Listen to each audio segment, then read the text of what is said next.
Moctezuma's gold led to the path of glory.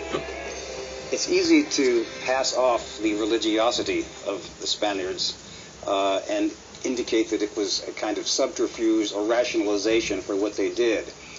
I tend not to place much faith in that kind of interpretation. These were very religious people in spite of the lives that they took. They believed that they were serving their God, and if they had to commit atrocities in the name of religion, they were certainly prepared to do so. On November 8th, 1519, 8 months after departing Cuba, Cortes and his men crossed the mountains. They suddenly came upon an awesome vista, looking down into the sweeping valley at the incredible cities of the Aztec. We were astounded. These great towns and temples and buildings rising from the water, all made of stone, seemed like an enchanted vision. Indeed, some of our soldiers asked whether it was not all a dream. Bernal Diaz. Cortes marched into the island city of Tenochtitlan. Moctezuma came forward, carried on a litter covered with brilliant green feathers, jade and jewels. "Are you he?" Cortes asked when they came face to face. "I am he," the Lord of the Aztecs replied. You know, there's a big bunch of people that are in this great entourage, and Moctezuma would justifiably be concerned. This is potentially a catastrophe. Moctezuma II was faced with a real dilemma in 1519. Many religious leaders believed that this was Quetzalcoatl returning to Mexico as he had promised to do in the 10th century. Moctezuma himself did not know whether this was Quetzalcoatl or not, but because he didn't know, he was unwilling to take a chance of offending him, and therefore decided that he would allow the Spaniards to enter Tenochtitlan unopposed. Soon, delicate civility would turn to brutal war.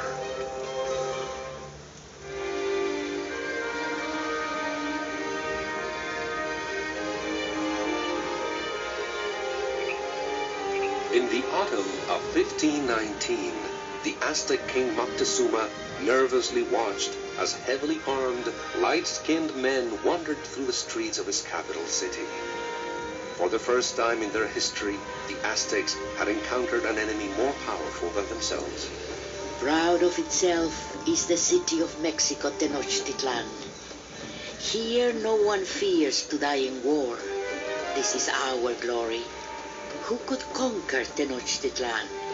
Who could shake the foundation of heaven? Aztec poet. Despite his status as an Aztec god, Cortes was taking no chances. To protect himself, the Spanish captain took Moctezuma as a virtual hostage in his own city, turning the mighty king into little more than a puppet ruler. The king must have been very, very scared. And that is, of course, the relation, because he immediately wants to have an alliance. And Cortes says, well, we'll have an alliance, but you're going to recognize that the big boss is the Spanish king. And the guy says, who the hell was the Spanish king? Nobody knew at that point, not in Mexico. So he has to accept it, or else he's got a very powerful enemy. And that's the relation. Not only did Moctezuma cooperate with the Spaniards, he personally led them to his treasury. It was a discovery beyond their wildest dreams. Since the Aztec Empire had accumulated over hundreds of years a lot of gold, because they were getting taxes and they were just storing them in a room. So whenever when the Spanish saw that room, their ears fell off, because it was a room full of gold. In the spring of 1520, a new force of 800 Spaniards and 18 ships arrived at Veracruz. They were dispatched by the Cuban governor to track down Cortes and hang him for treason. When Cortes learned of their arrival, he knew he had to take decisive action. He left a contingent behind to keep an eye on Moctezuma and then marched 150 miles back to the coast to confront them. Cortés attacked suddenly in the middle of a rainy night, surprising and overrunning the enemy camp. In the morning, he spoke to the men who had come to kill him and convinced them to join him instead. Cortés promised them a share in the enormous riches of the Aztec Empire. But in his absence, tensions in the Aztec capital exploded. In the midst of a festival to celebrate the war god, the Spaniards impetuously attacked to prevent human sacrifice, which Cortés had banned. They brutally slayed dancers and priests engaged in worship. Cortés's men then turned on unarmed spectators. Every Aztec temple was ransacked. As many as 3,000 Indians were killed. The festival massacre turned the Aztecs against Moctezuma, who they now associated with the Spanish. When Cortés and his men returned from the coast, they entered the city ready to explode. As Aztec warriors stormed the palace, Moctezuma climbed atop the wall, imploring his people to stop fighting. But Moctezuma could no longer control his subjects. They shouted insults at him in their fury and cried, "Who is Moctezuma to give us orders? We are no longer his slaves." They shouted war cries and fired arrows at the rooftop. The Codex Florentine.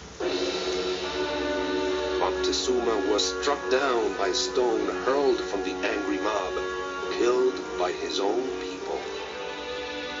With his ally gone, and the Aztec military in control of the city, Cortés decided to retreat. Under cover of night, he led 1,000 Spanish soldiers and his Indian allies out of the city.